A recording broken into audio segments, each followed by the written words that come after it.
My name is Milca Kouame. I'm from Jersey. One of the hardest moments was not having my father in my life, not having a father figure in my life, yeah. The day my dad got deported, I was asleep, but I could hear but you know how you can hear something but you think it's in your dream but it's not really in your dream, right?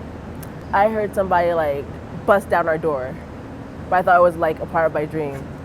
And the next morning, when I woke up, I could see my aunt on the side of my bed.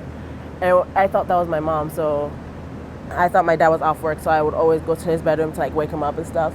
But he was not there. And I was looking for him. I was asking everybody, my neighbors and stuff, where he was. And no one knew where he was. So I just started crying. I felt like it was my fault.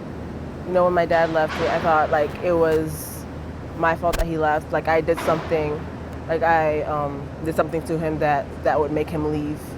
Because when I was little, I was kind of a troublemaker. I used to do stuff to piss people off. So I felt because he left, I thought that it was me that did it. I don't know, I just felt that way the entire time. I used to get all Fs.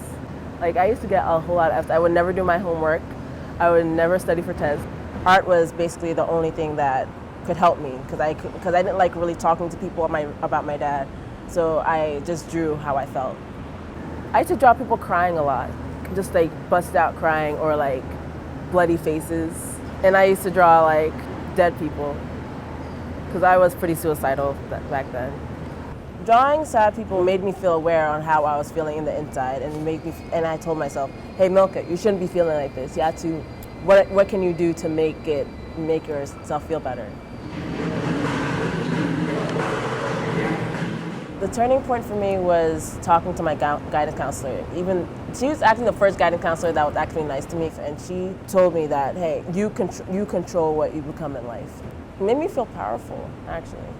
That's actually affected my drawings, because now I draw powerful things, empowerment things. My entire life I always felt oh, it was my fault, it was my fault, it was my fault. But around 14-ish, I realized that it wasn't me that did it.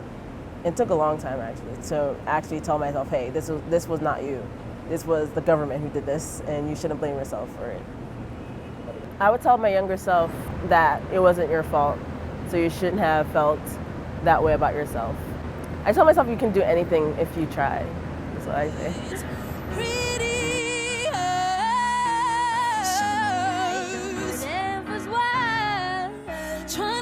Something, but you can't fix what you can't see. It's a soul that needs a surgery. Ain't got no doctor or pill to take the pain away. The pain's inside me.